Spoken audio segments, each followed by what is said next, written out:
Thank you for the introduction. Let me share my screen. Yeah, I hope the screen is visible and my voice is also audible. Let me make it full screen. Yeah. Okay. Great. So this is a continuation from yesterday. We started with our preliminaries of Galois representations yesterday. And so what we saw is we saw what Galois groups we want to consider, like representation of which groups we want to consider. And we had this local global picture, and we said that we want to understand this full picture, right? I mean, we want to understand Galois group GQ along with the subgroups GQP for every prime P. And then we saw various standard examples of Galois representations, like the cyclotomic character, the periodic Galois representation attached to an elliptic curve. And then we stopped with the Galois representations attached to modular forms. So as I said, I had some more things prepared for yesterday, but I went slower than I had expected. So they have sort of carried over today. So whatever I had planned today, I don't know if I can go that far because I have to cover up what I missed last time. So the plan for today is I will talk about these things which we had missed, the lambda-adic modular forms, which I had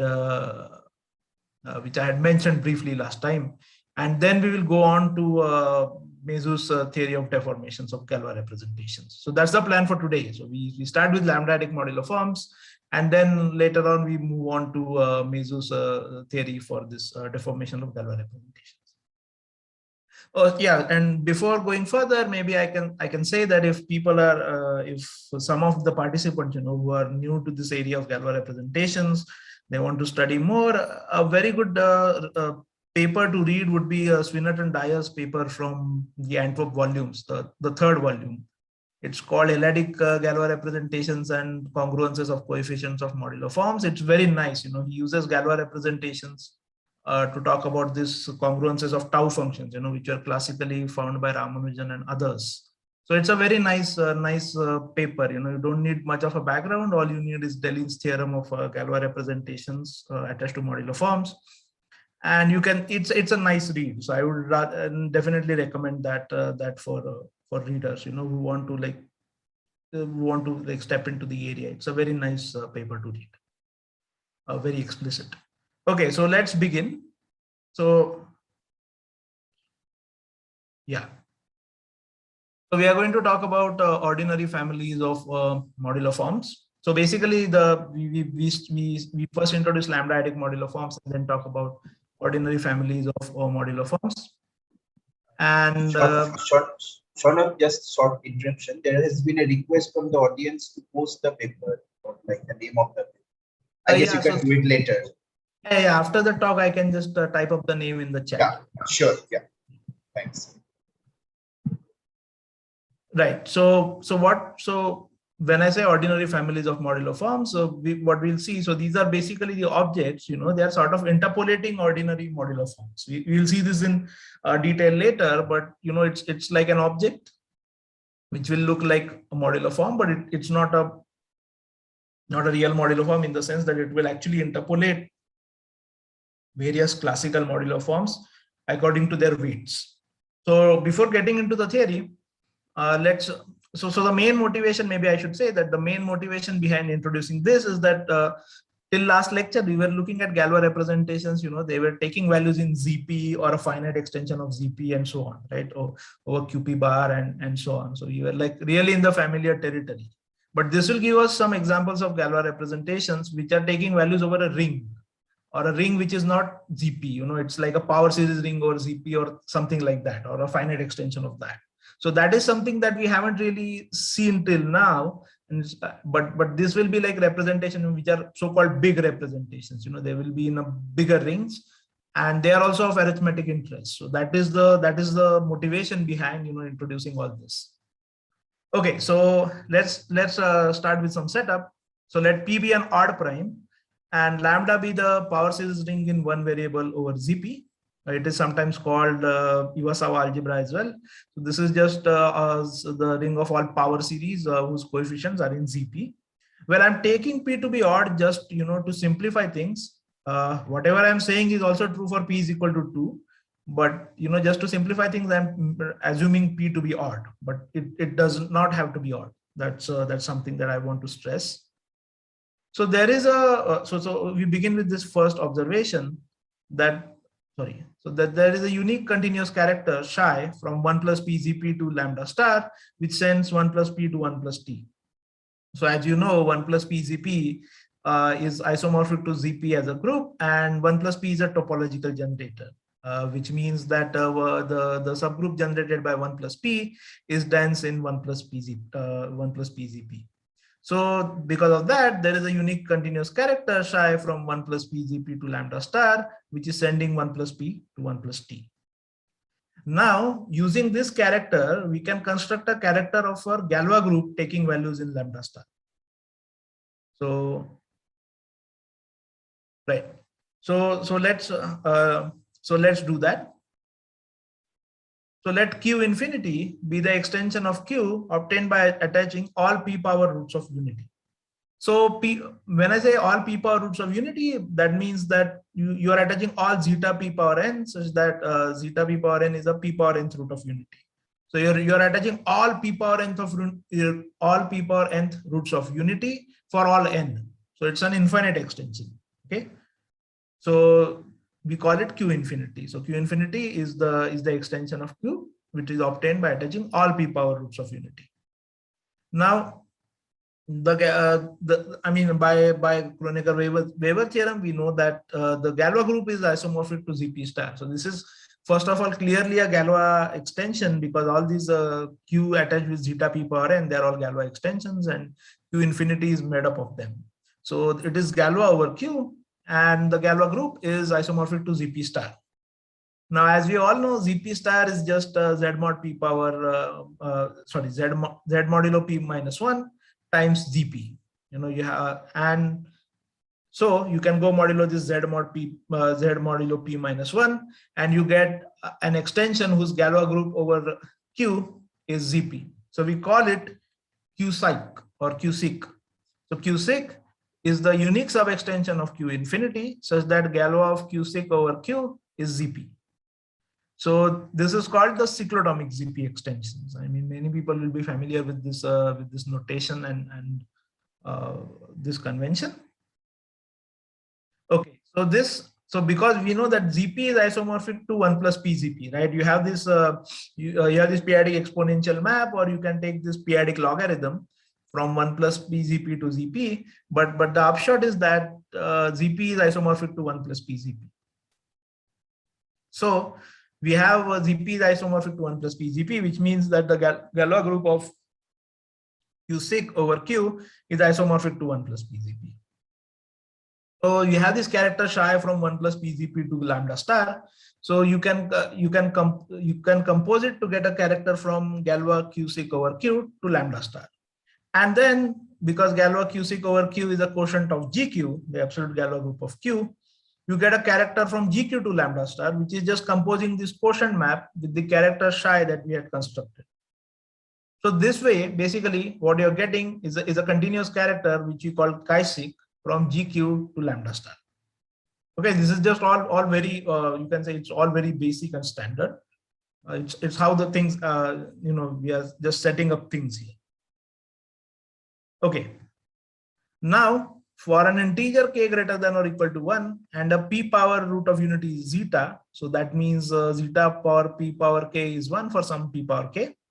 We let phi of k comma zeta from lambda to qp bar be the continuous homomorphism, which sends t to zeta times 1 plus P power k minus 1 minus 1. So basically what we are getting is a family of maps which are sort of parameterized by an integer k and a P power root of unity. It's a standard map because we want continuous homomorphism from lambda to qp bar, and lambda is topologically generated by t over zp. All we need to know is where t goes, and so it's like a map from polynomial rings. Here is just like similarly it's a map from power series ring. So wherever t goes, that determines the map, and we are for every integer k and the P power root of unity zeta. We have this phi k comma zeta, and that is giving us this continuous homomorphism, which sends t to zeta times 1 plus p power k minus 1 minus 1. And this will give us a unique a continuous homomorphism from lambda to qp bar. So there are lots of notations here, but you will see why we are developing this notation. And the final notation is that we let omega p hat from gq to zp star, this be the Teichmüller lift of the mod p cyclotomic character omega p from gq to fp star. So we have this mod p cyclotomic character, we saw it last time. So gq acts on pth roots of unity. So you get a character from gq to fp star, and there is a map from fp star to zp star, right? Because zp star has p minus 1 roots of unity, and fp star is p minus 1 root of unity, right? So you have this canonical isomorphism. We call it the Teichmüller lift. So you have a character from gq to fp star. You have a group homomorphism from fp star to zp star. So you compose it, and you get this omega p hat, which is called the Teichmüller lift. Okay. So very explicitly, what happens is that this omega p hat, it factors from Galois group of q zeta p over q, which is z mod p minus 1z, and you embed it into zp star because the zp star has a subgroup of that order. Okay, so we have set up the notation, and now we are going to define something known as a lambda-adic modular form. So let n be an integer which is not divisible by p, and chi be a character from z mod np z star to qp bar star. If k is a finite extension of frac lambda, which is the fraction field of lambda, then we denote the integral closure of lambda in k by rk. Basically, your lambda is an integral domain, so you can talk about its fraction field. And if k is a finite extension of the fraction field, then we denote the integral closure of lambda in k by rk. So lambda-adic cusp form we are going to define now. A lambda-adic cusp form f of level n and character chi, so n and chi are defined as above, is a formal Q expansion. Sum n goes from 0 to infinity, an of f times q power n. It belongs to rk, the power series ring over rk for some finite extension k of frac lambda.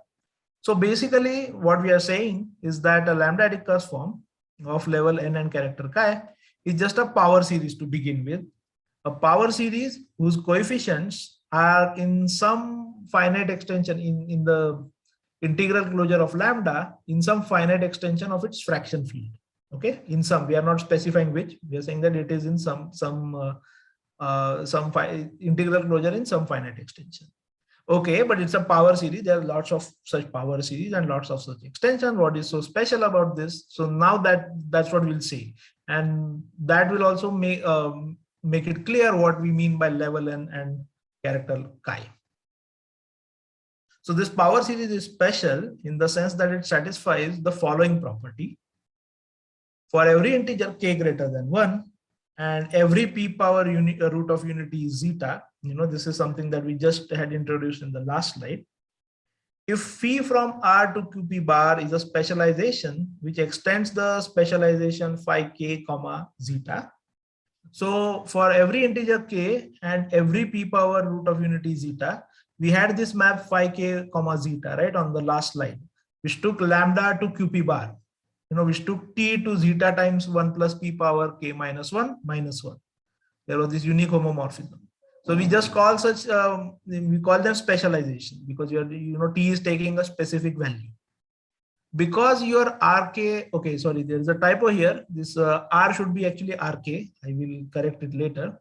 So this rk is a finite extension, right? So you can always find a specialization. You can always find a homomorphism phi from rk to qp bar, which restrict to this phi k comma zeta. So that's what we are saying. That for every integer k and every p power root of unity zeta, if phi is a homomorphism from rk to qp bar, continuous homomorphism, which is extending this homomorphism phi k comma zeta that we defined earlier. That means if the restriction of phi is to lambda is phi k comma zeta, then this power series, you have a morphism from rk to qp bar, which we denote by phi, And you can evaluate phi at this. I mean, you can just apply this phi to this power series, right? You can just apply it to every coefficient. What are you going to get? You're going to get a power series which has coefficients in QP bar. So we call it F phi. So F phi, which we define to be phi of F, is just you are applying phi to every coefficient of F, right? So to every an of F, you are applying phi, and you are getting some n goes from 0 to infinity, phi of an of F times q power n. So this is a power series in QP bar, in QP bar. So this is a Q expansion of a cusp form of level np power m for some m greater than or equal to 0, weight k, and Nebentipus chi times omega p hat power 1 minus k times eta phi for some character eta phi of z mod n p power m z star of p power order. So it's a rather complicated definition. So let's go over it once again. So a lambda-adic cusp form, and I say I have a lambda-adic cusp form f of level n and character chi. That means it's a power series ring. It's a power series. Some n goes from 0 to infinity, an of f times q power n. Where do the coefficients lie? The coefficients lie in the integral closure of lambda in some finite extension of fraction field of lambda. Okay. And the power series is special in the sense that whenever you have a homomorphism, a phi from R to QP bar, which restricts to a homomorphism phi k comma zeta to lambda. And if we evaluate this homomorphism on F, so you get a power series F phi, which is of the form, which is phi of an of F times q power n. It's a power series with coefficients in QP bar. Then this power series is actually Q expansion of a cusp form of level n times p power m. So this is where the n comes in. Weight k, so because you are specializing at phi k comma zeta, that's where the weight is coming. The weight is coming from there. So if you change k, you're going to change the weight. And the Nebentipus is going to be chi times omega p hat 1 minus k times eta phi, where eta phi is some character of p power order. So here the character chi is coming, the Nebentipus.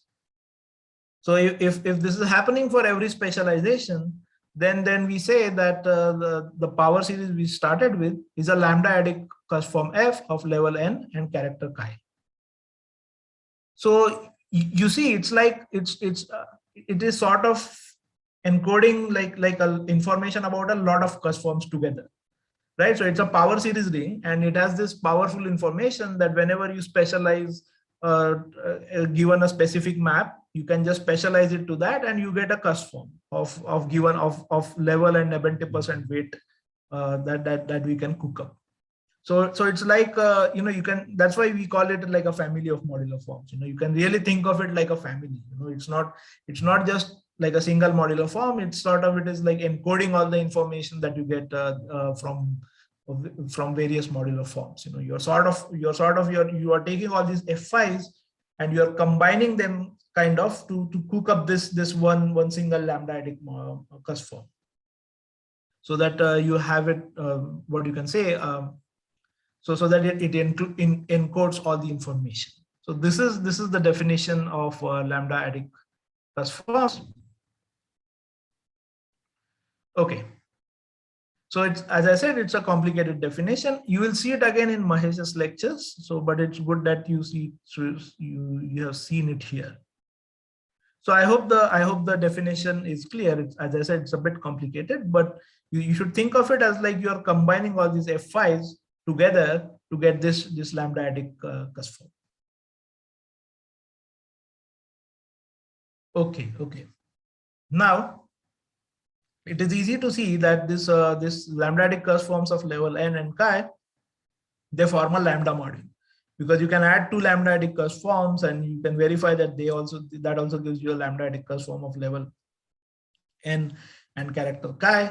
And similarly, you can like the scalar multiplication also preserves this. So all of that is very easy verification. So we let S and chi be the lambda module of lambda-adic cusp forms of level n character chi. Shaunak, sorry to interrupt. Yeah. There is a question from the audience. Okay, sure. Like, is M related to the index K fact lambda? Where is? Yeah, the M is actually related to this zeta. It depends on what the zeta is. I mean, M may or may not. So it depends on what kind of zeta you're taking. So this M, P power M, the M is related to zeta, and this eta phi is also related to zeta. So if you take zeta to be just 1, then this eta phi also vanishes. But yeah, they are sort of related to zeta, you can say that. Yeah. Are there any more questions?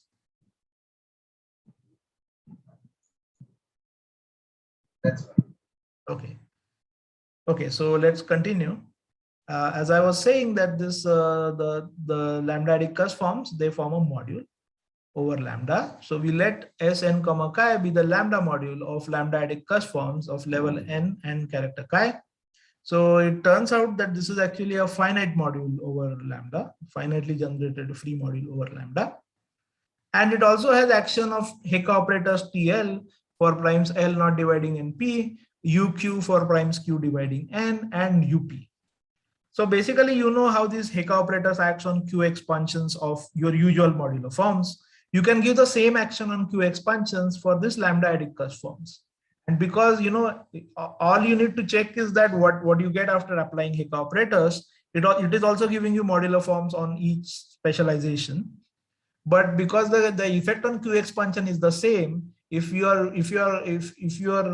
had a lambda-adic cusp form to begin with, then after the Q expansion that you get after specializing, after applying Hecke operator, when you specialize it, it is going to give you the same like the earlier modular form applied with the Hecke operator. So if you just write it down, like what the action of TL should be, for example, and then you start specializing, you will see that it's just the action of Hecke operator. So if your lambda-adic modular form is F, then the specialization of TLF at some phi, it's same as TL of specialization of F at phi.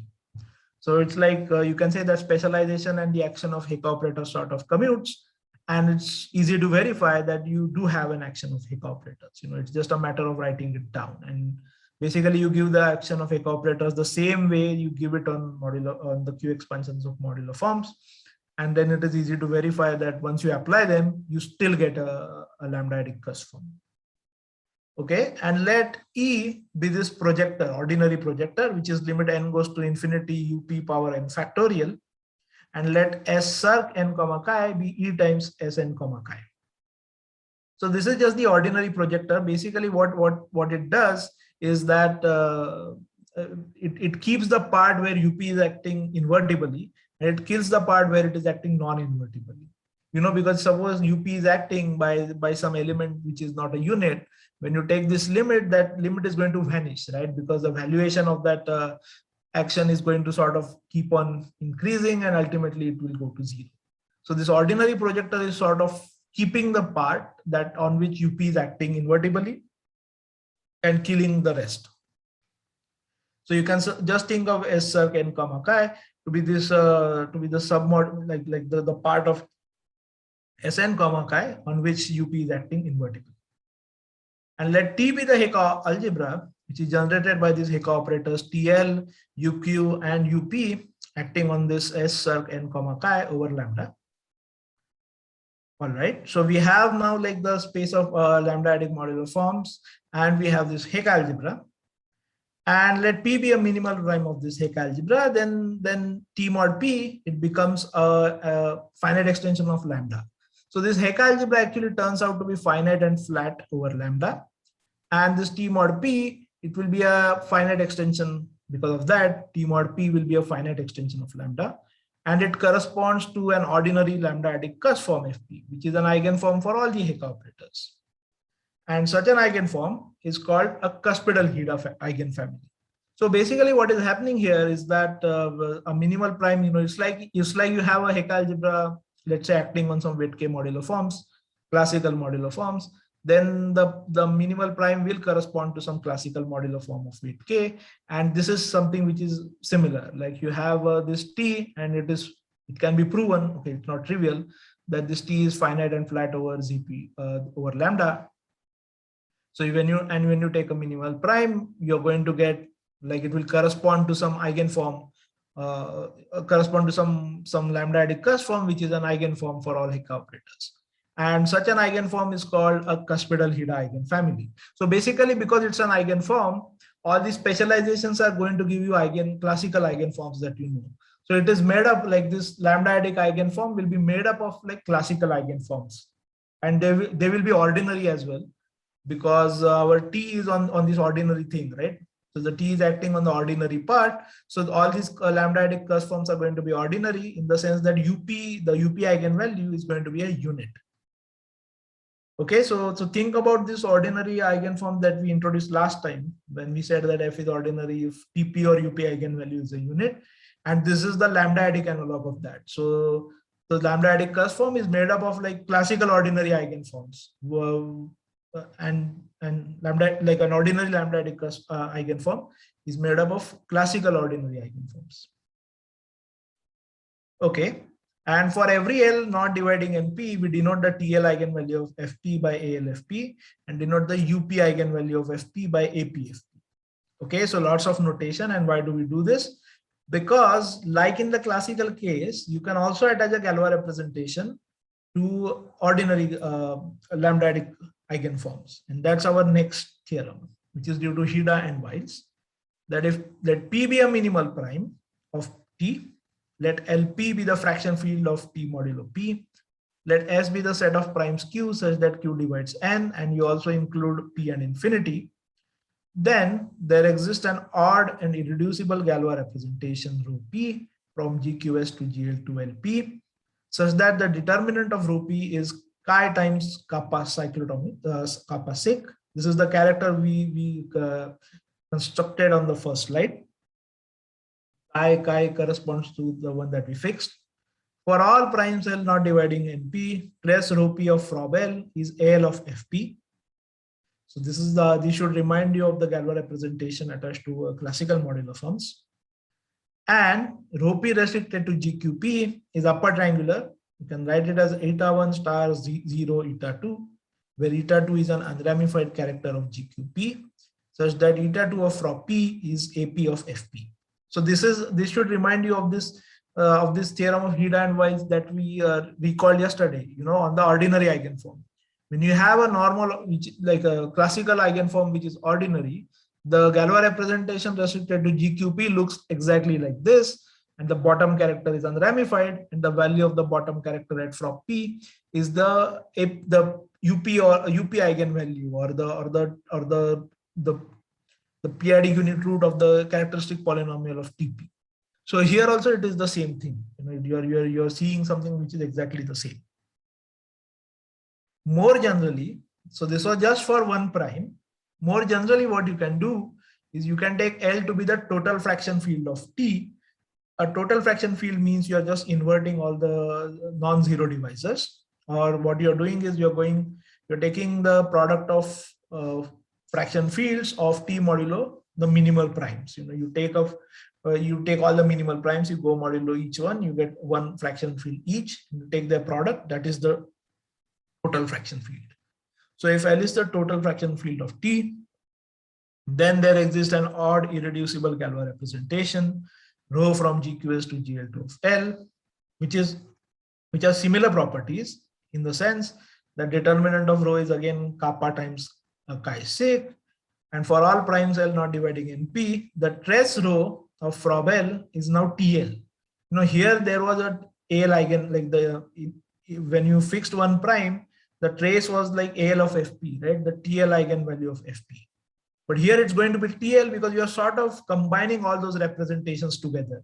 So you cannot, the AL of FP does not make sense, but TL does make sense, and it is indeed TL because in each slot it will be given by the eigenvalue of TL. So that's why when you glue it together, you get that the trace is TL. And when you restrict it to GQP, you again have this form eta 1 prime star 0 eta 2 prime. Eta 2 prime is unramified character, and eta 2 prime of rho P is UP. Okay, so basically what we have done is we have gotten now representations which are taking value in like bigger rings or bigger fields than say ZP or QP. So that's why we introduced all this notation and all these notions, just to show that there are also some, we don't have to limit ourselves to ZP or QP or finite extensions of that. There are also other representations which are of potential interest or of some arithmetic significance, like this one. They are made up by gluing sort of all the. So for example, if you are looking at this, the representation in the theorem, it is attached to some Hida eigenfamily. So in Hida eigenfamily, as we saw last time, that is an lambda-adic eigenform, and that is made up of sort of combining all various classical ordinary eigenforms, which are obtained by specializing this lambda-adic eigenform.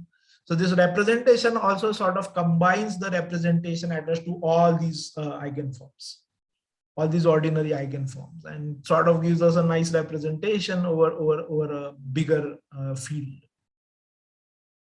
So the reason I introduced this is, first of all, to show that there are there are bigger representations that we are interested in. And the second thing is that you will also see this in Mahesh's talks. In fact, these representations will play a crucial role in his talk. So I think it is good that you see them first. So you're a bit used to it. So to summarize what all we did is that we introduced a notion of lambda-adic cusp form. What's a lambda-adic cusp form? A lambda-adic cusp form, as we said, is like a power series ring over some finite extension of lambda. And whenever you specialize this power series according to given homomorphisms, you are getting classical cusp forms. So it is sort of like an object which is made up of interpolating classical cusp forms by their weights. And we saw that there is an action of Hecke operators. And then we took like its ordinary part, the part on which UP acts invertibly. And suppose there is a lambda-adic eigenform on which UP is acting invertibly. The eigenvalue of UP is a p-adic unit. And then we saw that we can, for such an eigenform, we can attach a Galois representation, which has similar properties that we had seen for the Galois representation attached to classical eigenforms. The difference is that now this Galois representation is taking values in some finite extension of the fraction field of lambda rather than QP bar, so in a bigger field. We also saw that we can sort of combine these representations to get like a representation over a bigger ring. Now it is natural to ask if you can actually get this representation over the Hecke algebra T or something like that. So you can get a representation like this over some localization of T at some maximal ideal, provided some properties are satisfied. I'm not going to go into that right now, but later on we will see if we can, but we do get a representation over a localization of T as well, as long as some hypotheses are satisfied. Okay, so this was something that I wanted to say yesterday, and I clearly did not have time. So I thought it's a good idea to finish it off today before moving on to Mesus theory. So there is a question again. Sure. In the last lecture, you mentioned a representation attached to P ordinary modular form. Is this representation the lambda-adic form of that representation? So I didn't understand the question. So I spoke about, can you repeat the question? Yeah, in the last lecture, you mentioned a representation attached to P ordinary modular form. Right. Is this representation the lambda-adic form of that representation? Okay, so it is a lambda-adic analog of that representation, but I don't know what you mean by lambda-adic form. So I can certainly say that this theorem is exactly similar to the theorem I stated for P ordinary eigenforms, but there it was a classical eigenform, and here it's a lambda-adic eigenform. That is sort of the difference. So the representation is taking values in different field, and as I said, a lambda-adic ordinary eigenform is made up of classical ordinary eigenforms. And so this representation is also made up of those classical p ordinary, the Galois representation attached to those classical p ordinary eigenforms. So you're sort of combining all those representations to get this in a vague sense. But yeah, I mean, so this is an analog of that. But yeah, that's what he writes now. Okay. All right. So I hope there are no other questions. Maybe I will go ahead. Yes, please. So this sort of, this sort of tells us that when we are looking at Galois representations, we shouldn't limit ourselves to say ZP or finite extensions of ZP.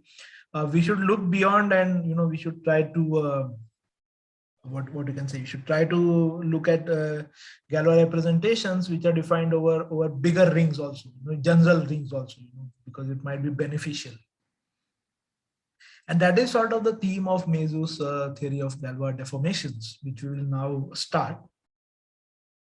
As a motivation, we consider this Ramanujan delta function. So we are coming back to our classical modular form setting in a sense. We are not in the lambda-adic setting. I mean, we will be more in the ring setting of Galois representations, but the example now is like the usual example that we do. Consider the Ramanujan delta function. It is given by q times the infinite product. N goes from 1 to infinity, 1 minus q power n power 24. And as you can see that some n goes from 1 to infinity, tau of n q power n. So it's a modular eigenform. As you know, it's of level 1 and weight 12. And we recall that suppose P is a prime, then we recall that from the work of Delin that we saw yesterday, that we can attach a two-dimensional p-adic Galois representation of the absolute Galois group to delta, right? To every modular eigenform, we said that we can attach a p-adic Galois representation. More precisely, you can attach the p-adic Galois representation attached to delta by Delin. It's a representation which we denote. It goes from GQP comma infinity to GL2 of ZP. So because the coefficients of delta are integers, the representation takes values in GL2 of ZP. And this representation is such that it is absolutely irreducible, which means you go to QP bar, what you get is absolutely irreducible. The determinant is the p-adic cyclotomic character power 11. So the 11 comes from 12 minus 1. The weight is 12. The determinant was chi p power k minus 1. So it is chi p power 11. And for all primes L not equal to P, the trace of rho P of Rob L is tau of L. So this is what we saw yesterday from Delin's theorem, that when you specialize it to delta, you get this representation. Okay. Now, there is this map from GL to ZP to GL to FP. We just take a matrix 2 by 2 invertible matrix in GL to ZP and you reduce all its entries modulo P. You get a matrix in GL to FP, right? And so this is a map which is also surjective because you have something in GL to FP, you can just take a lift of that matrix and the determinant is going to be still a unit in ZP because the image has determinant in FP star. The determinant is going to be in ZP star and it's going to be invertible. So basically the simple map from GL to ZP to GL to FP, which is just obtained by reducing entries modulo P, that is a surjective map, right? So what you can do is you have this representation rho P taking values in GL to ZP. You can just reduce it modulo P, right? You have this map rho P from GQP infinity to GL to ZP. You just compose it with this mod P reduction. You get a representation rho P bar from GQP infinity to GL to FP. So in other words, if rho P bar is the representation obtained by composing rho P with this mod P reduction map, you have this diagram which is commutative.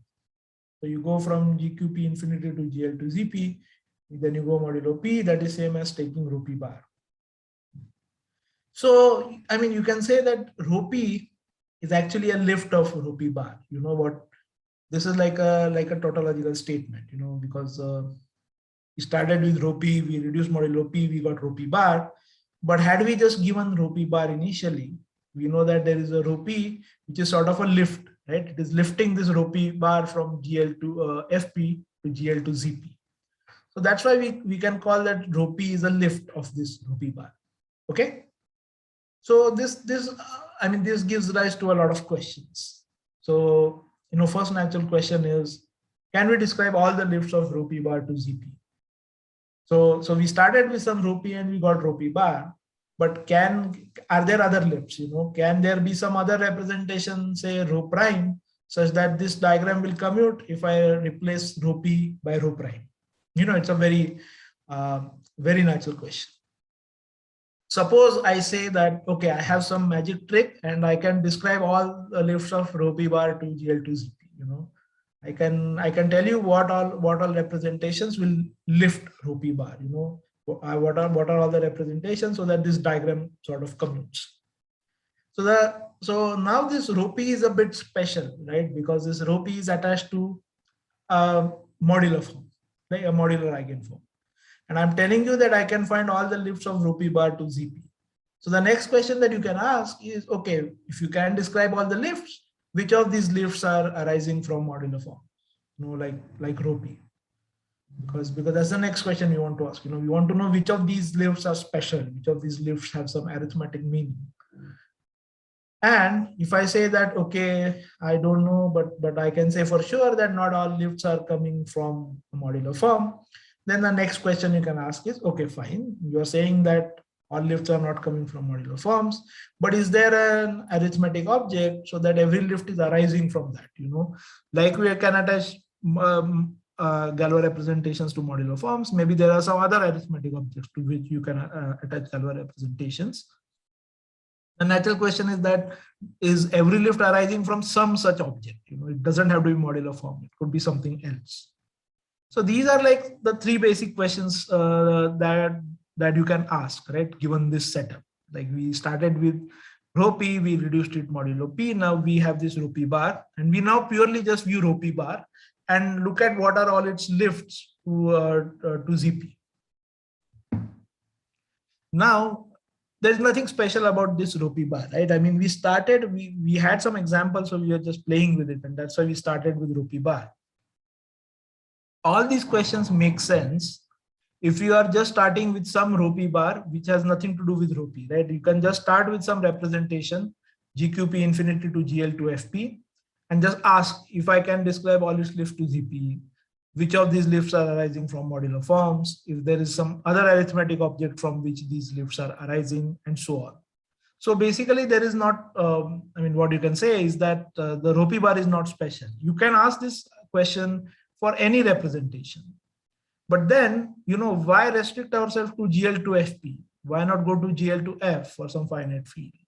Why allow ramification only at P? You can just allow ramification at some other other set of primes as well, right? Because there are modular forms, the Galois representation attached to whom are ramified at more primes, and we want to study all such things as well. So why just restrict ourselves to P and infinity? And again, why do we have to restrict to GL to F? We sort of mentioned last time that there are also n-dimensional representations which are arising from, say, automorphic forms. So why not, just ask this question for GL and F for some finite field F? And why do you have to also restrict to Q? Because some Galois representations are over number fields and not over GQ. So we can just replace GQP infinity by some GKS for some number field K and a finite set of primes S. So all these natural questions, they sort of, once you start considering these questions, whatever restrictions we had in this setup, they sort of seem unnecessary, right? Because if you want to study the very general picture, it is essential that we work in a very general setup as possible. Okay, and this was sort of, these kinds of questions were sort of studied by Mesus in his paper on deformation theory. So that's what we are going to begin now. So basically the questions to keep in mind is that suppose you have a representation from, say, some GKS to GLN of F, where GKS is like the Galois group of a number field, which is only ramified at finitely many primes. And then we want to know that if you can actually lift a representation to ZP, because here what we did in this example, we started with a lift and we sort of went modulo P. So we already knew that there is a lift. But if I just have a representation rho bar from GQP infinity, say to GL to FP, we don't even know if there is a lift, right? So the first question to ask is whether there is a lift. The second question to ask is, okay, if there is a lift, is it coming from modulo form or some other arithmetic object, depending on the setting that you are in? Then which of these lifts are coming from them? Does every lift come from some arithmetic object? And can we describe all the lifts? So these are some basic questions that we will be sort of following in this sort of, in the deformation theory. So what Mesus did was to study this question in more generality. He studied this in a complete generality. So let us describe his setup now. So in his seminal paper, Mesus studied these questions in a more general setting. So in particular, that G be a profinite group, which means G is an inverse limit of finite groups. So all the Galois groups that we are considering, they are all profinite groups. Okay, so we are not, so whenever we study some profinite group, we are not really steering away from our aim. All the groups of our interest, they are all profinite. Let P be a prime, F be a finite field of characteristic P, and rho bar from G to GL and F be a continuous representation. Okay, so here we are giving G the profinite topology that I described yesterday, and GL and F is a finite group, so it is given discrete topology.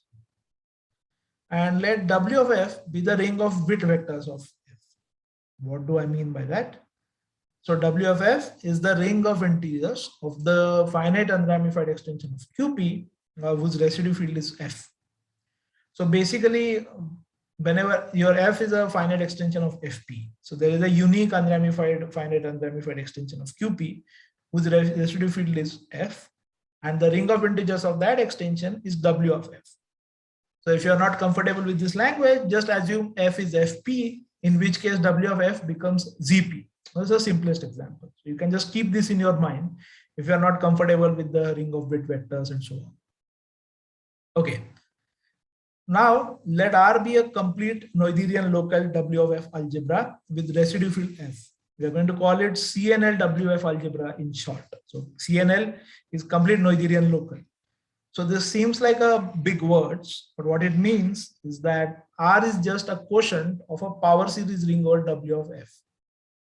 So basically, whenever I say that let R be a CNL WF algebra or a complete Noetherian local WF algebra, what it means is that you take it's a quotient of a power series ring over the bit vectors, a power series ring with finitely many variables. Okay, so it's even though it sounds like a scary ring, when you really look at it, it's not that scary. So it's just WF power series x1 up to xd for some finite d modulo some ideal I. So all CNL WF algebras, they basically look like this.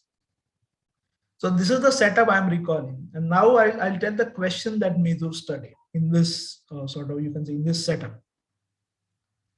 So denote the maximal ideal of R by MR. It's really, because it's a quotient of power series ring, it's local, and we denote the maximal ideal of R by MR. Now, if you recall that there was this map from GL to ZP to GL to FP, where we just reduce all the matrices modulo P. You can do the same thing here, but there's no P here. But the significance of P was like the P was the maximal ideal. P generated the maximal ideal of ZP. So here we have a surjective map from GLNR to GLNF, where we are reducing entries modulo the maximal ideal of R. Call it MR.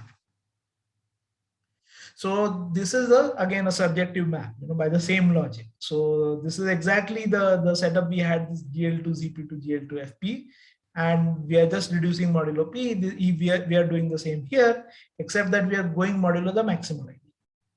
Okay.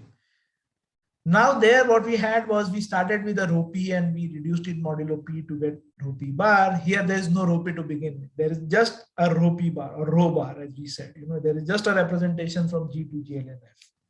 Now we will define what we mean by a lift. So a continuous representation rho from G to GLN R is called a lift of rho bar to R if the following diagram commutes. It's an obvious diagram. So we say that rho is a lift from GQ to GLN-R of rho bar. If you reduce rho modulo maximal ideal, you get rho bar. So basically this diagram commutes. If you want in terms of matrices, if you take a small g in G, you take a rho of G, it's a matrix in GLN-R, you reduce that matrix modulo the maximal ideal, you get a matrix in GLN-F. This matrix is same as rho bar of G. Okay, so it's like the obvious definition of lift that you can think of. So continuous representation is called a lift of rho bar to R if the following diagram that I've shown, it commutes. So this is the setting, and in this setting, Mesus studied this following question. Given any CNL WF algebra R, given any algebra, any ring R, which is like a quotient of a power series ring over WF, what are all the lifts rho from G to GLN-R of rho bar to R? Okay, so we know what a lift means given this rho bar, and Mesus sort of studied what this question, that what are all the lifts that can go from G to GLN-R, what are all the lifts of rho bar? Okay, so this is like a very general question, and it is sort of related to our previous example that we saw that we sort of asked the same question, but all we asked was for ZP. We just put R is equal to ZP, and our rho bar was this rho P bar and F was FP.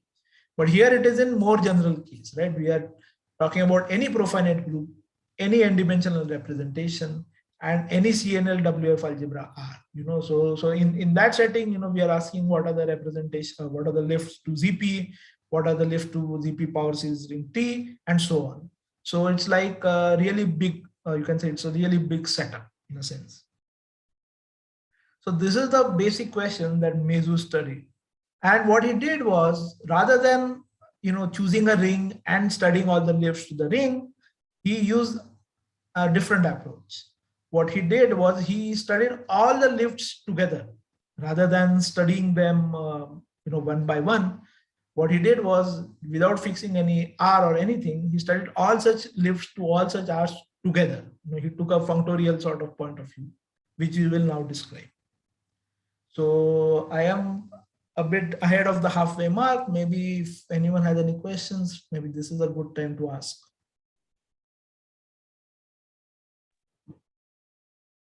Okay, there is a question. Yeah. What are the importance of G to be a profinite? So the importance of for G to be a profinite group is that we are in a general setting, right? All the Galois groups we were considering, they are all profinite. Rather than developing theory for one fixed Galois group, it is better to develop it for all Galois groups, right? I mean, you don't want to develop theory for every Galois group individually. So G being profinite gives you it gives you the cushion of generality. Whatever you're developing, it applies to a huge class of groups, in particular all the Galois groups.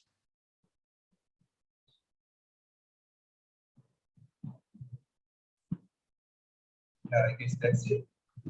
Okay, so great. So now we move on. So this is the question you should keep in mind, that you have this rho bar from G to GLN-F, and you have a power series ring over W of F, a quotient of the power series ring, and we want to know all the lifts of rho bar to this ring. This is the sort of our guiding question for now.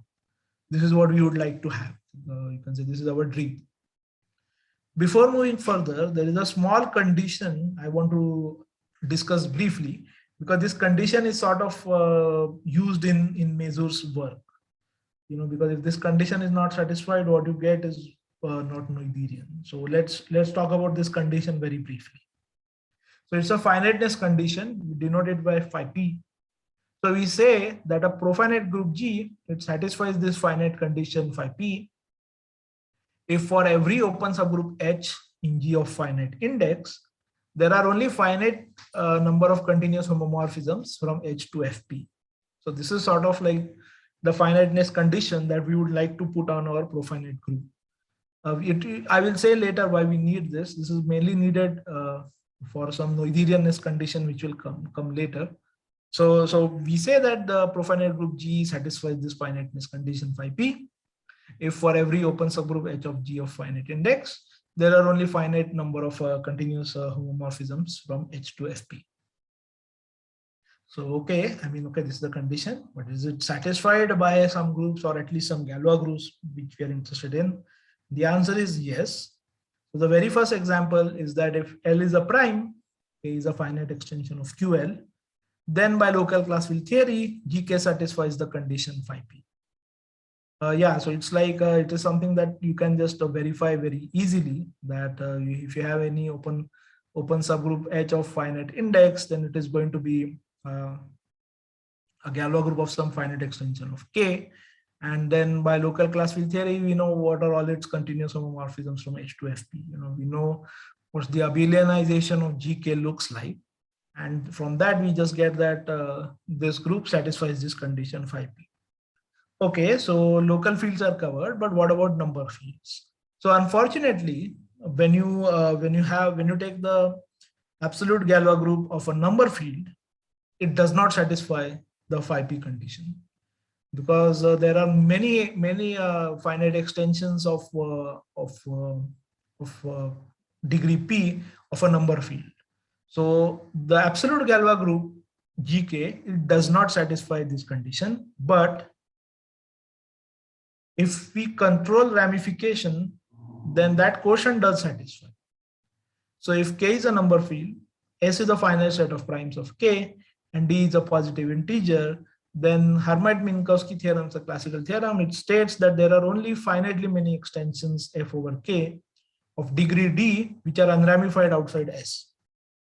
Because of this theorem, we see that the quotient GKS, it satisfies the finiteness condition phi p. So even though GK does not satisfy this condition, the quotient that we get, by going modulo the normal closed normal subgroup generated by all the inertia groups IL for L not in S, that does satisfy this finiteness condition phi p. There is another question. Sure, yeah. Is it somehow related to the peak homological dimension being finite? I don't think it is related to peak homological dimension being what? Finite. Okay, I'm not sure if I remember the definition of peak homological dimension correctly, but it is basically related to the fact that H1 of H1 GK of FP is finite. Related to that fact that whenever you have a continuous homomorphism from FP, it is going to cut like a P degree extension of K. And basically there are only finitely many such extensions. That's the whole point. So I hope I have answered the question. So basically, as I said, that the absolute Galois group does not satisfy this condition phi p, but this quotient in which we are interested, it does satisfy. And all the Galois representations that we saw, they are just factoring through this GQS, right? So GQS is so like the Galois representation attached to modular form, it was factoring through this quotient GQS for some finite set of primes S of Q. So and as we said that most of the times we are interested in Galois representations, which are only finitely ramified, which are ramified, unramified outside a finite set. So fortunately for us, the relevant group for that, it does satisfy this condition phi p. Okay. Yeah. So now we are ready to state the main theorem of Mesus. So what Mesus, oh yeah, before that, sorry, there's some more notation we need before the main theorem. So we say that two lifts rho and rho prime of rho bar to R, we say that they are equivalent if there exists a matrix M in GL and R, such that rho is M rho prime M inverse and M reduces to identity modulo MR. So we say that two lifts are equivalent if there is a matrix M which takes one representation to another by conjugation, and the matrix reduces to identity modulo the maximal ideal. And we denote by d rho bar of R the set of equivalence classes of lifts of rho bar to R. So basically we have so you instead of seeing all the lifts, now what we are going to see is the set of equivalence classes of all the lifts. But that is fine, right? I mean, if you can describe all the equivalence classes of the lifts, you're describing all the lifts, because you just have to conjugate to get all the lifts. So this is fine, right? This is still fine. This set, if we can determine how this set looks like, that is also good for us. So we let d rho bar of R to be the set of equivalence classes of lifts of R. And an element of d rho bar of R is called a deformation of rho bar to R. So this is the deformation that I have been talking about. So whenever I say that rho is a deformation of rho bar, I usually mean it's an equivalence class of lifts, but we will suppress that. It will be on, like, we'll always keep at the back of our mind that a deformation is like an equivalence class, but we will always treat it like a lift. So most of the times whenever we mention it, it will look like a lift, but we should always keep in mind that it's actually an equivalence class. But we will use it like just like a normal lift. You will see what I'm saying later. Okay, and if R and R prime are CNL WF algebras, so they are all quotients of some power series rings or WF, we denote Hom R, R prime the set of homomorphisms F from R to R prime, such that F is a homomorphism of complete local rings and it induces identity on residue fields. So basically, you have some quotients of power series rings. If you just consider them as rings, without any topology or anything, and if you just consider the maps, the homomorphism, they're going to be a lot, right? Because they are like huge rings. But we are not interested in all those homomorphisms. We are interested in the homomorphisms which are homomorphisms of complete local, which means they are sort of homomorphism of power series rings. So basically, like if let's say you have a ring R which is given by say WF x1 x2, and you want to find the homomorphisms from WF x1 x2 to R prime, the homomorphisms of complete local rings, you have to see where x1 goes and you have to see where x2 goes, and by continuity you'll determine where all the power series also go. So if x1 is going to y1 and x2 is going to y2, then a power series in x1 and x2 will go to the corresponding power series in y1 and y2 in R prime, and we know that this will give a well-defined element of R prime because R prime is also complete. So that's how this works. So whenever we say Hom R, R prime, it is a set of homomorphisms which are homomorphisms of complete local rings. Okay, so like the homomorphism of power series rings, if you can imagine that. So like a power series ring will go to, like if some element is going to X is going to Y, a power series ring in X will go to the same power series ring in Y, and that power series in Y will make sense because the map is nice. And such that they induce identity on residue field. So basically WFF will go to WFF identity map. It's like a map of WFF algebras, and moreover it's a map of complete local rings. Okay. Now I think we are ready to state Mesus theorem finally. So if G satisfies the finiteness condition phi p that I discussed, that from every open subgroup of finite index H, there are only finitely many homomorphisms from H to Fp, and rho bar is absolutely irreducible, then there exists a CNL W of F algebra R universal rho bar and a lift rho universal to G to GLN of R rho bar, R universal rho bar of rho bar, so it's a lift, such that for any CNL WF algebra R, the map from Hom R rho bar universal to R to D rho bar of R, which takes phi to the equivalence class of phi composed with rho universal, this is a bijection. So this is like the main theorem of Mesus. So let's go over it again. So we had this setup where we had rho bar from G to GLN of F, continuous representation.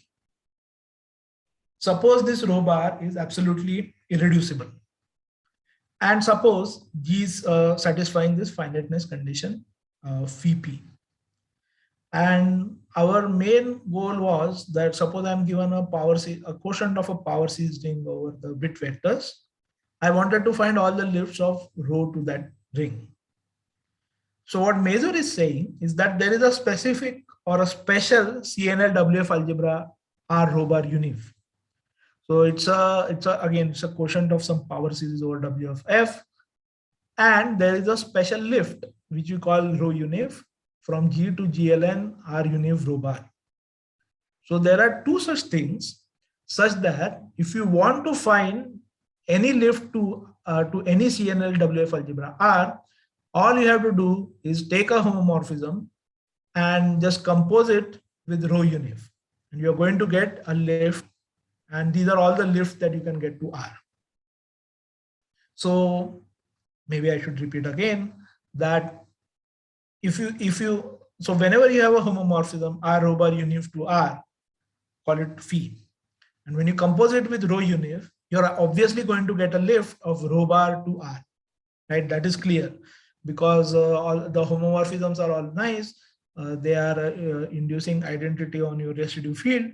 So basically what you're going to get is the equivalence class of phi of rho univ is obviously going to be a lift. So this map Hom from R rho bar univ to R to D rho bar of R, this is well-defined map. You take any phi, you compose it with rho univ, you're going to get a lift to R. So the map is well-defined. The content of this thing is that we can find a ring and a rho univ so that the map is a bijection. So if you want to study all lifts of rho bar to all CNL WF algebras R, what Mesus is saying is that you need to find this one ring R rho bar univ and this one lift rho univ, so that once you know this ring and this lift, you know all the lifts to all CNL WF algebras. This is the content of this theorem, that if you want to find all lifts of rho bar to all CNL WF algebras, all you need to find is this one ring R rho bar univ and one lift rho univ. That's it. Once you know this ring well, you know this lift completely, you know all the lifts to any CNL WF algebra. And in a very simple way, because once you know the ring R rho bar univ, if I give you any other ring R, I know how all the homomorphisms look like.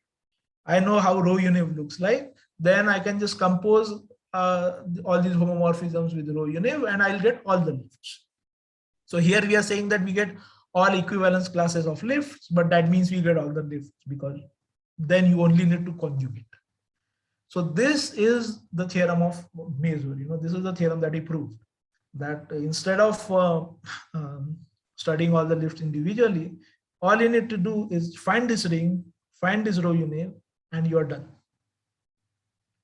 So in the language of categories and functors, what Mesus is saying is that the functor F from the category of CNL WF algebras, the category of sets, it sends a CNL WF algebra R to the set D rho bar of R. This functor is representable. So this is what Mesus is saying in terms of category, like the language of category. But unraveling that, you get this theorem. One question has come up. Sure, yeah. How about the case the residue field is infinite? That is the Lgbt closure of FP. So yeah, so that is the thing. So when the residue field is infinite, you can. So okay, if it is say QP bar, you still have such a theorem. It was proved by Kissin. So if your QP bar, I think if your representation is absolutely irreducible and same hypothesis hold, then there is a universal deformation ring, and it was proved by Kissin later on. So it is true for QP bar, but I don't think it is true for any algebraically closed field. I have to check once again, but yeah, I don't know, say for example, for Q bar, I don't know if it is true or not, but I know for sure that it is certainly true for QP bar. And it is proved in the same way as Mesus proves it, so it's like the extension of same thing. So yeah, but it is. I mean, the first it was developed by Mesu for this finite field setting, but it is certainly true for QP bar as well. In some Kissin's paper from like 2003 or 4, you can find it. He has developed that. Now there, it should also be there in his notes that he gave in this Hawaii summer school in 2009. They are available on his webpage, I think, or anyway on the Hawaii summer school webpage. So you can just go there and check. Okay, there is another question. What about reductive groups other than GLN? For example, GSV4. Yeah, that kind of thing is what you can say. It's there is some work that has been done on such things. Unfortunately, I don't know it well. And the other thing is that it's very recent. I mean, you can certainly define, you can certainly consider this lifting theorems for this general reductive groups and so on. I don't know what is the best reference. All I can say is that there is some recent series of works by Khare, Fakhruddin, and Patrikis. What they do is they sort of consider this lifting problem for a general reductive group. But they're not really, they are just concerned about lifting. They're given a representation over, say, a finite field of a general reductive group. They want to see if you can lift it to the same reductive group over some ring R. But I'm not sure if they talk about this existence of deformation rings and so on. But maybe that has already been developed in some other articles that I don't know. Maybe they refer to it. But you can certainly see this recent series of works by Fakhruddin, Khare, and Patrikis. They do consider such lifting problems. So some work has been done on that. Unfortunately, I don't know exactly what has been done and what hasn't been done and where it has been done. But yeah, I know for sure that this series of papers, they do consider these lifting problems for reductive groups. Yeah. Okay. All right. So yeah, so there is as I say, there is this one ring and one lift that we want to study. So this ring is called the universal deformation ring of rho bar. So this R rho bar unif, it's called the universal deformation ring of rho bar.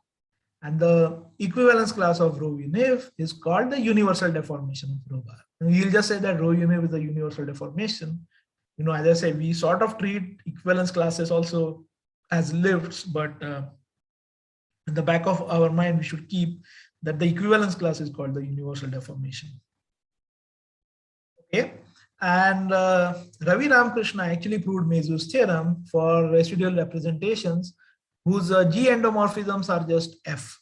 So if you have absolutely irreducible representation, we know that the endomorphisms of rho bar, which commute with G, are just scalars. But that is not an if and only if condition. There are some reducible representations also whose endomorphisms are scalars. So what Ravi Ramakrishna did was he extended Mesus' result for all for this bigger class of representations, whose G endomorphisms consist of scalars. So basically, I think so an example, if you want, like if you are in two-dimensional representations, if you have two distinct characters, chi1, chi2, you can consider a non-trivial extension, chi1 star 0, chi2, where star is non-zero. And that is a representation which is reducible, but the only endomorphisms that commute with it are scalars. That is already an example, a non-trivial example to keep in mind of a representation whose endomorphisms are scalars, but the representation is not absolutely irreducible. So this is something that Ramakrishna proved. He just extended Mesus theorem. So for such representation also, there is this universal deformation ring and a universal deformation. But if the endomorphisms are not scalars, then there is no universal deformation ring. There is a versal deformation ring and so on, but it doesn't satisfy these nice properties. So basically, this theory out of this lifting representations as Mesus conceptualized, it doesn't work for let's say sum of two characters or direct sum of two representations. For them, the theory doesn't work so nicely. There are other things that one can do. I mean, at the end of the course, if we have time, I might cover them a bit. Okay, so let me check on time. We have 15 minutes, so I can say a bit more. So how do we prove such a theorem? So what Mesus did, he used something known as Schlesinger's criteria. So what's a Schlesinger's criteria? Basically, if you go back, we have this theorem in terms of category and functors, right? At the end of the slide, I said that basically you have this functor from category of CNLWF algebras to the category of sets, which is sending a CNLWF algebra to the set of deformations of rho bar to R. And we say that this functor is representative. So Schlesinger, he gave some criteria to check whether this functor is representable or not. So basically, he gave like some 3 or 4 conditions which I'll mention, and he basically, if they're satisfied, then the functor is representable. So his criteria is a bit more general. You know, what he does is he just considers Artinian CNLWF algebras. Artinian means that maximal ideal is nilpotent. You know, if you have a CNLWF algebra, an Artinian CNLWF algebra means that it's a CNLWF algebra, quotient of a power series ring, and the maximal ideal is nilpotent. So if you have a functor from the category of Artinian CNLWF algebras to the category of sets, he gave criteria to show that the functor is pro-representable. Pro-representable means that there is an object which represents this functor, but the object is not in the category, but it's like an inverse limit of objects in the category. So inverse limit of these Artinian rings will give you a Noetherian ring. And he sort of, okay, not always, sorry. But yeah, he sort of said that, he sort of gave this criteria that when such an inverse limit will exist, you know, which will represent the functor. So representing functor means that these sets are given by homomorphism set. I mean, the value of functor at each object is given by the Hom set, where Hom is, where you're taking Hom from some object in the category.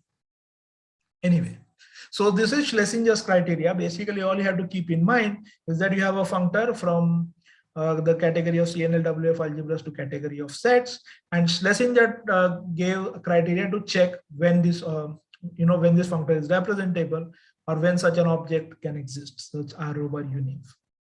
So what Mesus did was to just, in this setting, just check all those criteria, and once they are checked, the universal deformation ring exists. So for that, I will develop some notation. So if R and S are Artinian CNLWF algebras, then a homomorphism F from R to S is called small if F is surjective and kernel of F is principal, and MR of kernel of F is 0. So basically, it's a map. It's called small if the kernel is basically killed by everything, and the kernel is principal and F is surjective. So an example is the natural map F epsilon to F, where epsilon is fx modulo x squared, the ring of dual numbers. So this natural surjective map, the kernel is just generated by x, which we call epsilon, is killed by maximal ideal because maximal ideal is generated by x, and the map is surjective. So whenever in general we have a map between Artinian CNLWF algebras which satisfy this property, we call it small. And we now define like the fiber product of two Artinian algebras. So if R0, R1, and R2 are CNLWF algebras with morphisms F1 from R1 to R0 and F2 from R2 to R0, then we can define fiber product of R1 and R2 over R0, which we denote by R3, is the set of all tuples A comma B such that F1 of A is F2 of B. So basically it's like so these are all the tuples whose image modulo R, whose image to R0 is the same. So you can think of a diamond. You have R3, R1, R0, R3, R2, R0, and the diagram sort of commutes. The projections and the homomorphism F1 and F2, the diagram commutes. So it's that kind of an object. It is called a fiber product of R1 and R2 over R0. Okay. Why am I defining all this? Because all this will feature in Schlesinger's criteria. And yeah, so okay, a simple observation is that this R3 is also a CNLWF algebra, and it is also Artinian because all the things that are involved are Artinian. So just to recall, Artinian CNLWF algebra means that's a CNLWF algebra, quotient of a power series ring, and the maximal ideal is nilpotent, which means some power of the maximal ideal is 0. Given this, now I can state Schlesinger's criteria. Okay, there are 4 things we need to check. So because we had this R3 was like this fiber product, right? R1 cross R2 over R0. So we have this natural map from deformations to R3 to the fiber product of the sets d rho bar R1 across d rho bar R2 over d rho bar R0. So these are all deformations. So on the right hand side, we have tuples A comma B, where A is a deformation to R1, B is a deformation to R2, and when we compose it to get a deformation over R0, we get the same deformation. That is the right hand side. It is the same way as we define R1 cross R2 over R0. It is the same way we are defining this set on the right hand side. And we have this map from d rho bar of R3 to this set, by just projection. Whenever you have what you can say, whenever you have a deformation to R3, you can just project onto R1 and you can just project onto R2. You get deformation over R1 and deformation over R2. And when you project it down to R0, you are going to get the same deformations because that's how R3 is defined. And so you get this well-defined map. So for Schlesinger's criteria, we have to check the following conditions. The first condition we need to check is that if the map R2 to R0 is small, then the map in the equation given above is surjective. So that is one thing we need to check, is that if R2 to R0 is small, which means the kernel is principal and killed by the maximal ideal of R2, and the map is surjective, then then this map given in this equation 1 is surjective. The second thing we need to check is that suppose R0 is F and R2 is this F epsilon, which is Fx modulo x squared, like we defined, then the map in this equation is actually bijective. Okay, so the map is obviously small from R2 to R0. So from H1, if we have verified H1, you would know it is surjective. But we actually want to verify that it is bijective. H3 is that this vector space d rho bar of F epsilon, that is finite dimensional. Actually, d rho bar of F epsilon becomes a vector space. A priori, it's just a set, but you can think of it as a vector space over F. We'll see it later. We'll talk more about it. And we want to prove that we want to show that this is finite dimensional. And the final condition we need to check is that if R1 is R2 and this F1 and F2, they are same, they're equal to F, and F is small, then the map is bijective. So in the last case, we just have R1 and R2 are the same. The F1 and F2, the maps from R1 to R0 and R2 to R0, they are also the same. Then the map is bijective. So basically, we have this 4 conditions to check. And once we check all these 4 conditions, we can conclude that this functor, which is taking R to d rho bar of R, that is representative. So this is like, these are the Schlesinger's criteria. And we can just check these things. What you can say? You can just check these things one by one. So maybe let's check H1 first. So suppose we have R2 to R0, it's a map that is small, and let phi1 and phi2 be the lifts of rho bar to R1 and R2 respectively. So basically you have which means that the lifts are such that the equivalence class of phi1 and equivalence class of phi2, we'll call it bracket phi1 and bracket phi2. They are in d rho bar of R1 cross d rho bar R2 over d rho bar of R0. So you choose 2 such lifts so that the bracket phi1 and phi2, they're on the right hand side of this equation. Now we want to show that this bracket phi1 and bracket phi2, they lie in the image of d rho bar of R3. Right, so we have to construct a lift which when you to R3, which when you project to R1 gives you phi1, and when you project to R2 gives you phi2. So No, the observation is that the images, you can just denote images of phi 1 and phi 2 over R naught to be phi 1 bar and phi 2 bar. And because this bracket phi 1 and bracket phi 2, they are in this fiber product, well, that means that the images phi 1 bar and phi 2 bar, they are equivalent, right? Because that's what it means, that when you project bracket phi 1 to d rho bar of R naught and bracket phi 2 to d rho bar of R naught, you're going to get the same equivalence class, which means that phi 1 bar and phi 2 bar are in the same equivalence class, which means that there is an M bar which belongs to identity plus Mn modulo Mn of Mr naught, which means matrices which reduce to identity modulo Mr naught, such that phi 1 bar is just M bar phi 2 bar M bar inverse. A definition. But the map from R2 to R naught is surjective. So you can just lift this M bar to a matrix M, which is an identity plus Mn of Mr2, which means that M also reduces to identity modulo the maximal ideal of R2.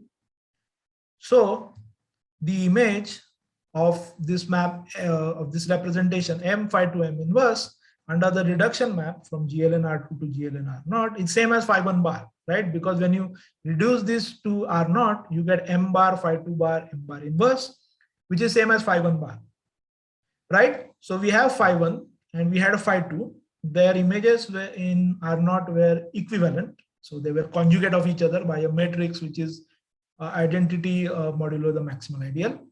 So what all we did was we just lifted this matrix and conjugated phi 2 by this matrix. So what you got is another representation, M phi 2 M inverse, and the image of M phi 2 M inverse and phi 1 to R naught is the same. And M phi 2 M inverse is also in the same equivalence class of phi 2 because M reduces to identity modulo the maximal ideal. Therefore, we can just glue phi 1 and M phi 2 M inverse to get this lift phi 3 of rho bar to R3. What do I mean by that? Because this phi 1 and M phi 2 phi M inverse, they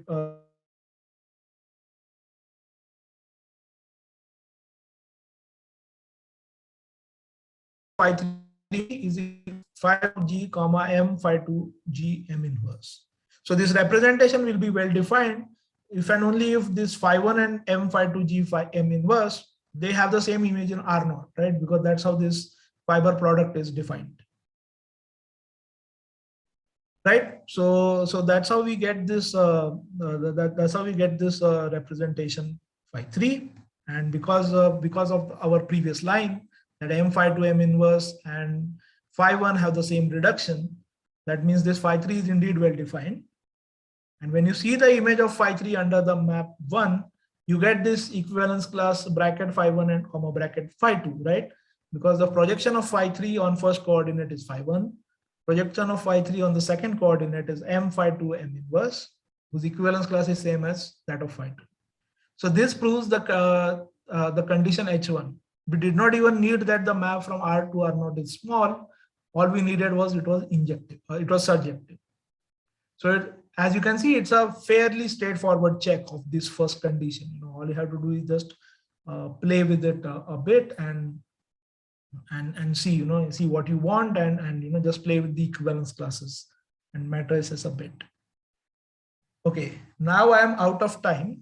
So I guess I will stop here. So actually I have written down proofs of this H2, H3 and H4 as well. I don't have time today and I'll have to see. I'm not sure if I want to show all the proofs now because then if it takes a lot of time, some other interesting things may not get time. And you have already seen the proof of H1 and the other proofs also, they are a bit similar. So I will try to see if I want to give all the proofs or otherwise I'll just include them in slides and not give them out. So I'm going to stop here. Thank you. Okay, let's thank the speaker and let's see if there are any more questions, comments. There is a question. Yeah. As Schlesinger's criteria seem to come from algebraic geometry, is there a more geometric description of Galois deformations? It's hard to say what one means by geometric description. I mean, you can think of this universal deformation ring as like a moduli space of Galois representations, moduli space of lifts of Galois representations, because all the lifts are given by some sort of homomorphism from that ring. So you can sort of think of it like a moduli space. I mean, the deformation name did come from this deformations of algebraic varieties, and that is the more classical topic, and that's how this name came up. So that kind of like that geometric motivation is there, and you can study the geometry of these rings that we are producing. But other than that, I'm not sure if there is something more geometric behind it. There is raised hands. Yeah. Yeah. Do you hear me now? Yeah. Yeah. I have a question. Yeah. In many cases that we study arithmetic problems, the deformations of representations appear. In fact, why this appear? Well, the reason of appearance of this machinery is what? Yeah, so if you remember, initially I was talking about this Hida eigenfamilies and so on, right? So there, what you sort of did was you kind of, to call the representation attached to classical eigenforms, you kind of put them together in this eigenfamily, right? So you got a representation over a bigger ring. So that was kind of, as Gouvier points out, that was probably a push for Mesus to study this general theory, because you are getting representations over Hecke algebra that is more general, and what you can say, it can be used to study, representations together rather than studying them individually. And so that it seems to have a lot of advantages, like the proof of Fermat's theorem, like deformation theory was used crucially. As I'll say some things about that later. So it had some, there was some merit to, considering all representations together rather than individually. And that was kind of like the philosophy behind it. Yeah, nice. So by deformation theory, we study a family simultaneously. Yeah, that is kind of the idea. You're sort of studying like the family of representations rather than one single one. Oh, very, very nice. Thank you. It seems there are further questions. Then let's thank the speaker again. Yeah, and